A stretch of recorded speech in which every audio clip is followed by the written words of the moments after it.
Hello and welcome back, YouTubers, to another episode of What You Missed News, the video game news show that recaps what happened this week to the video game industry and possibly would affect you as well. Today's a really, crappy day. Was that a good joke?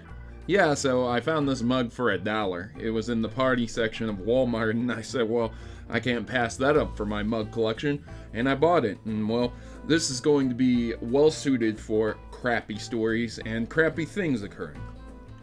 Well, let's jump into the real news stories. We're talking about Twitch updating the community guidelines about monitoring toxic behavior. Man, I gotta tell you, that's pretty crappy right there. Enough. Seriously though, on a serious note, this comes in the wake of pro streamers saying very derogatory sexual statements. Well, Twitch has decided that some of these events that continuously crop up over and over again, it would seem that they are issuing guidelines to battle and combat this. So anything derogatory associated with race, religion, sex, or disabilities or other sensitive issues will factor into a potential assessment of whether or not you're banned from Twitch itself or suspended, temporarily or permanent. And they said that you can read the full list and they give a link.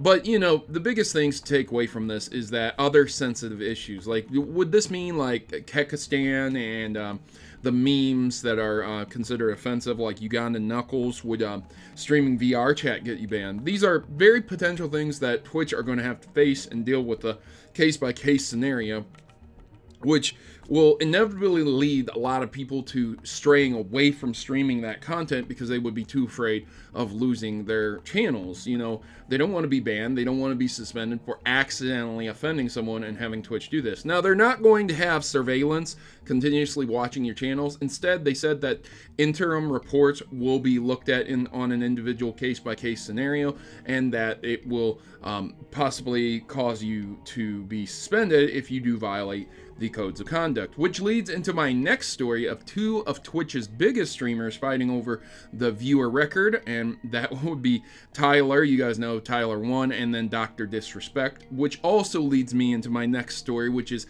Dr.Disrespect calls criticism of his mock Chinese accent laughable.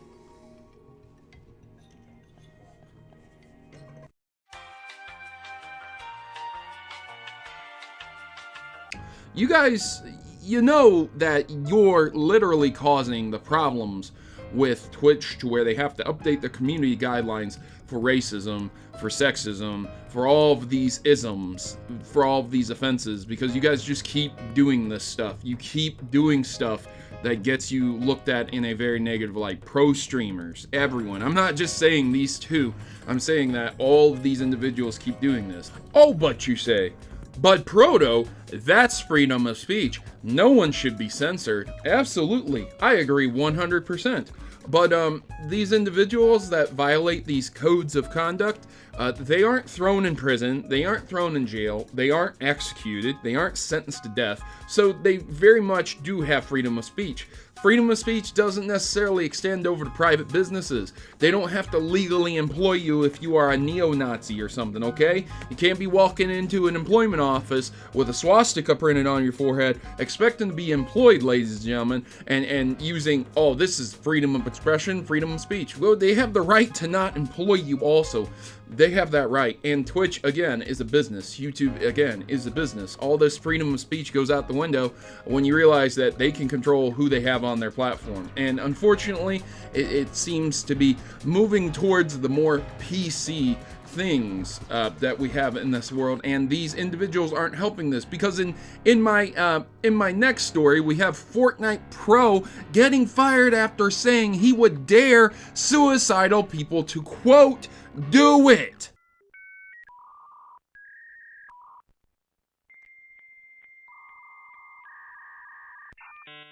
And I guarantee you right now, I will have somebody in the comments leaving a comment about how freedom of speech should be protected and that these individuals shouldn't be banned. And then we have this guy literally encouraging people to commit suicide. I dare you to do it.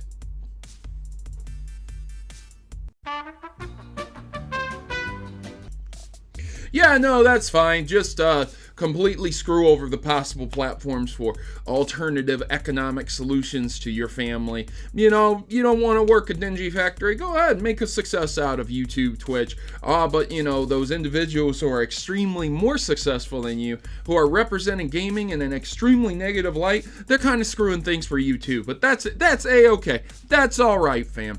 Let me tell you, this individual is known as Scubby. Scubby, that's the name that he is being gone by. That's what he does. And Scubby repeatedly described anxiety as also fake. Fake. Anxiety's fake. Anxiety doesn't exist, ladies and gentlemen. That's fake. And this was in regards to suicidal streamers, people threatening suicide.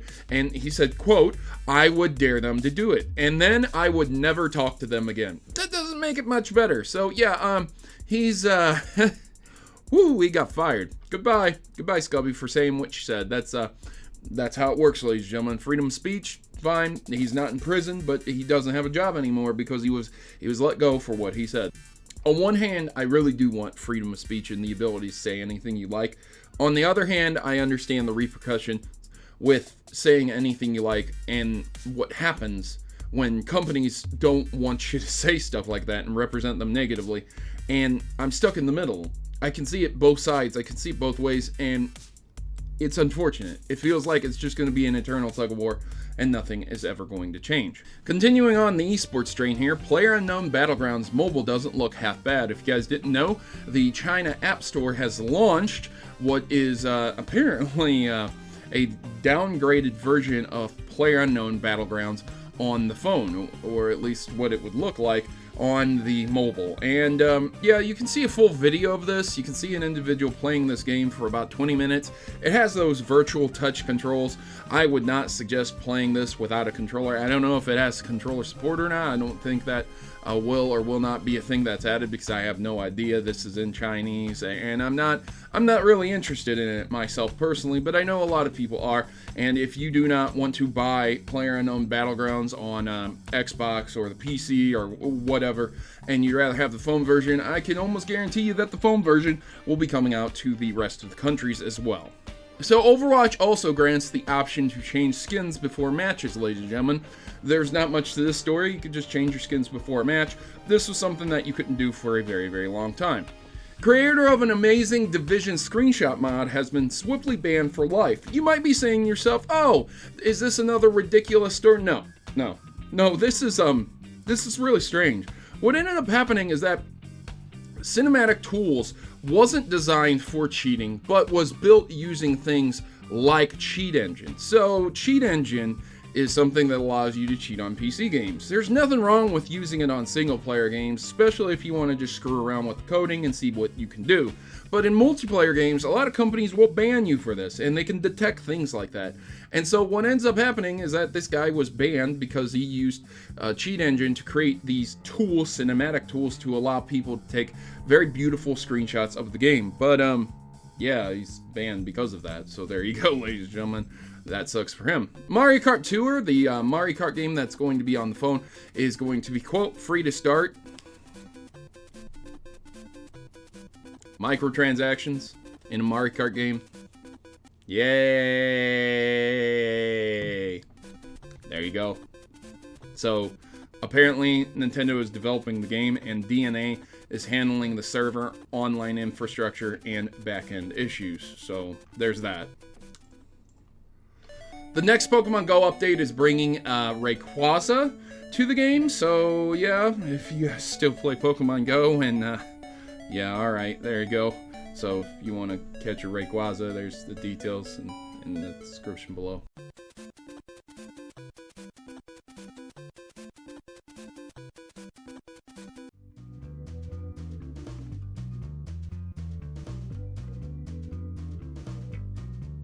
So there you have it, ladies and gentlemen. That's this episode of What You Missed News. I hope you guys did enjoy it. If you did, leave me a big thumbs up, like and share my videos. And remember, I am doing the Nintendo Switch giveaway each month, each 15th of every month. All you have to do is be subscribed, like and share my videos, and leave a comment down below.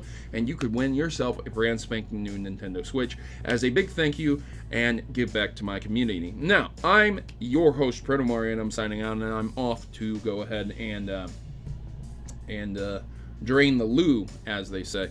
I'll see you guys in the next one.